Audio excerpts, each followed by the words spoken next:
My name is Yannick Du Pont, CEO of Spark. And Spark works for the last 28 years in dozens of fragile, conflict-affected states where we support youth in getting a job or starting and growing their own company.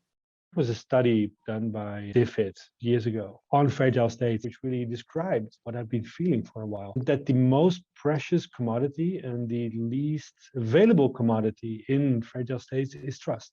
If you respectfully and in a co-creative way work with local partners and local community, then that respect that you will receive in return will give you more knowledge. People will share much more what will work and will not work. People will go beyond the transactional and just seeing you as a foreign aid provider, but actually also as a partner that you can work with on the longer run. And through that respect and mutual long-term strategic thinking together, I think you can get far more impact. When we started 28, 30 years ago, we basically went into Bosnia just designing our own program. So we thought that we could figure out from distance what students and professors at the University of Tuzla in Bosnia and Herzegovina, what they would need based on some sketchy information. The way we designed the program was totally not fit for context or purpose. So it was successful in the sense that we learned a lot, but in a lot of other senses, it was actually the first year a bit of a failure.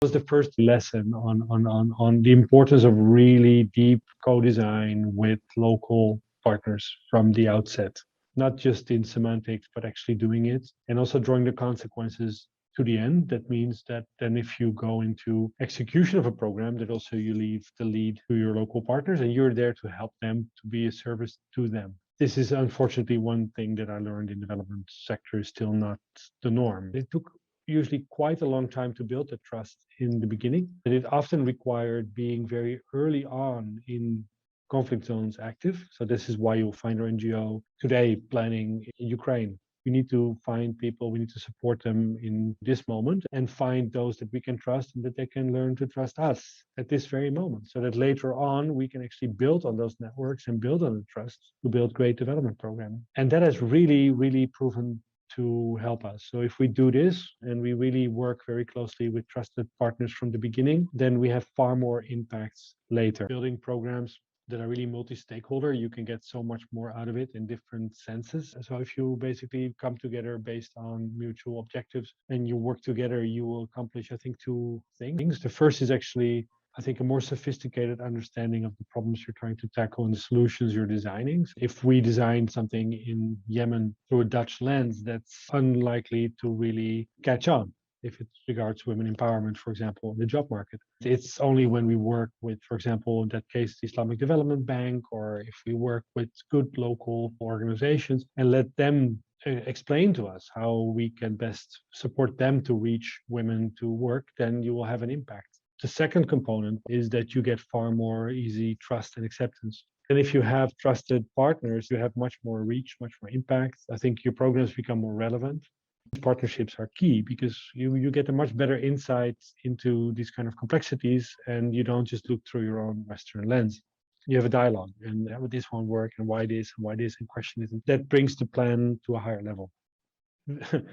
I very much underestimated the difficulty of bringing different organizational cultures together. If you partner, it means you need to truly understand what the partner means. You need to take time, to understand each other. You shouldn't underestimate how much proactive energy you need to invest to make them work. They don't just happen by themselves and they don't sustain by themselves. When I think about sustainability of results, I think that you must have stakeholders that have a longer term interest in that things work and keep working beyond your own presence, that they're really center stage in the design, that is going to work in a way that people feel that this is their thing and they will carry it forward. How you make the partnership itself sustainable, I think by constantly reassessing the roles. Spark, for example, our role in an immediate aftermath of a conflict is very different than it is after 5 or 10 years full development and stability.